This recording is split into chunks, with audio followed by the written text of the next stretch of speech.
আজকে 5 তারিখের পর থেকে জামায়াত ইসলামী গোটা দেশ এবং জাতির সামনে এই স্পষ্ট ভাষায় এই জামায়াত ইসলামীর আদর্শকে উঠায় ধরার জন্য আমাকে আপনাকে ময়দানে অত্যন্ত সাহসিকতার সাথে বলিষ্ঠতার সাথে আল্লাহকে হাজির নাজির জন্য অত্যন্ত দৃঢ়তার সাথে কাজ চালিয়ে যেতে হবে। সংগ্রামী ভাইরা আমার, জামায়াত ইসলামী আমাদের বিগত বক্তারা বললেন, আজকের বিগত সরকার তাদের প্রধানমন্ত্রী নিজেই বলেছেন আমার বাড়ির কেয়ারটেকার 400 কোটি টাকার মালিক চাকর। আমরা বলতে চাই একজন প্রধানমন্ত্রীর বাড়ির চাকর হচ্ছে 400 কোটি টাকার মালিক, অপরদিকে জামায়াত ইসলামীর মন্ত্রী ছিল 2 জন। ওই 2 জন মন্ত্রিত্ব শেষের পর আওয়ামী লীগ ক্ষমতায় এসেছে, এমন কোন তৎপরতা চালায় নাই তাদের দুর্নীতি ধরার জন্য। বিশ্বাস করা না করা, আপনাদের কাছে যদি এখনো এগুলো সন্দেহাতীত থাকে, জামায়াত ইসলামের 2 জন মন্ত্রীর 1 টাকার দুর্নীতি এদেশে প্রমাণিত হয় নাই। অতএব জামায়াত ইসলামের নেতৃত্বই পারে এই দেশ এবং জাতিকে উন্নত একটি দেশ এবং জাতি উপহার দিতে। জামায়াত ইসলামী পারে এই দেশকে দুর্নীতি মুক্ত বাংলাদেশ গড়তে। জামায়াত ইসলামী পারে এদেশের সন্ত্রাস মুক্ত বাংলাদেশ গড়তে।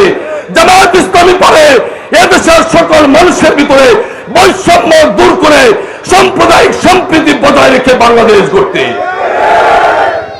5 তারিখের পরে আমরা দেখেছি বিগত 17 বছর অত্যাচার, নির্যাতন এবং নিপীড়ন যে পরিমাণ হয়েছে। জামায়াত ইসলামী সবচেয়ে বেশি ভয়ঙ্কর হিংস্র হওয়ার কথা ছিল।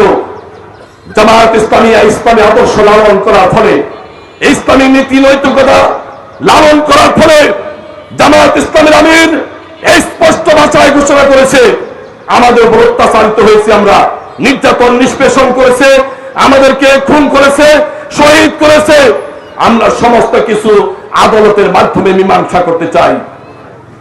ফৌজদারি আইনে তাদের বিচার হবে, কিন্তু আইন হাতে উঠায় নিয়ে নিজ হাতে আইন প্রয়োগ করে এদেশে সাধারণ মানুষের উপরে এবং যা অত্যাচার নির্যাতন করেছে নিজে তাদের উপরে অত্যাচার নির্যাতন করে জালিম হওয়া থেকে দূরে থেকে নিজেকে আইনের উপরে শ্রদ্ধাশীল হয়ে চলার ক্ষেত্রে আমিরে জামাতের ঘোষণা দিয়েছেন। আমরা জামাত ইসলামী প্রত্যন্ত অঞ্চল পর্যন্ত এই নীতিতে বিশ্বাসী। আমরা কারোর উপর সন্ত্রাস করতে চাই না, জুলুম করতে চাই না, আমরা বিগত সরকারের মতো জালিম হতে চাই না। আমরা এই জাতিকে আবার কে যুদ্ধাপরাধী, কে রাজাকার, কে দেশদ্রোহী এই ধরনের বক্তব্য দিয়ে এই জাতিকে আর দ্বিধা বিভক্ত করতে চাই না। আমরা এই দেশ এবং জাতির বিগত ইতিহাস সমস্ত কিছুকে উপেক্ষা করে এই দেশকে নিয়ে যত ষড়যন্ত্র আছে সমস্ত ষড়যন্ত্রকে প্রতিহত করার জন্য সমস্ত জাতিকে এক জায়গায় করে নিয়ে এসে এই দেশের এবং দেশপ্রেমী হিসাবে দল মত ধর্মবর্ণ সমস্ত মানুষকে নিয়ে দেশ গড়ার প্রত্যয় নিয়ে জামায়াত ইসলামীর সামনে অগ্রসর হতে চায়। তারই অংশ হিসাবে আগামী জাতীয় সংসদ নির্বাচন, এই নির্বাচনে জামায়াত ইসলামীর পক্ষ থেকে আমি ব্যক্তিগতভাবে আমাকে প্রার্থী ঘোষণা করা হয়েছে। আমি আপনাদের কাছে বলতে চাই, স্বাধীনতার পরে অনেক নেতৃত্বকে নির্বাচিত করেছেন, হয়তো আবারও করবেন। আমরা আপনাদের সাথে বিনয়ের সাথে শুধু একটিবারের জন্য বলতে চাই, শুধু কথায় নয়, বাস্তবে একটিবারের জন্য নির্বাচিত করে দল মত ধর্ম বর্ণ নির্বিশেষে সকল মানুষের মধ্যে ইনসান প্রতিষ্ঠা করতে পারি কিনা এটা দেখানোর জন্য, পরীক্ষা করার জন্য একটিবারের জন্য আমি আপনাদের কাছে নির্বাচিত করার উদারত আহ্বান রাখতে চাই।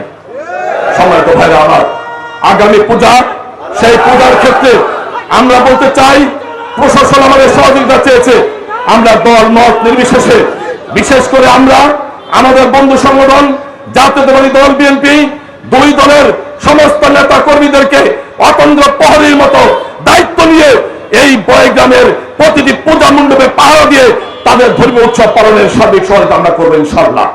এবং সর্বোপরি আগামী দিন দল মত ধর্ম বর্ণ নির্বিশেষে সকল মানুষের প্রশান্তির এবং অত্যন্ত শান্তিময় বসবাসের একটি জায়গা হবে বড়াইগ্রাম এবং গুরদাসপুর। এই প্রত্যয় ব্যক্ত করে সবার সুস্বাস্থ্য এবং দীর্ঘায়ু কামনা করে সবার কাছে দোয়া চেয়ে আমি আমার কথা এখানে শেষ করলাম। খোদা হাফেজ। বাংলাদেশ জিন্দাবাদ।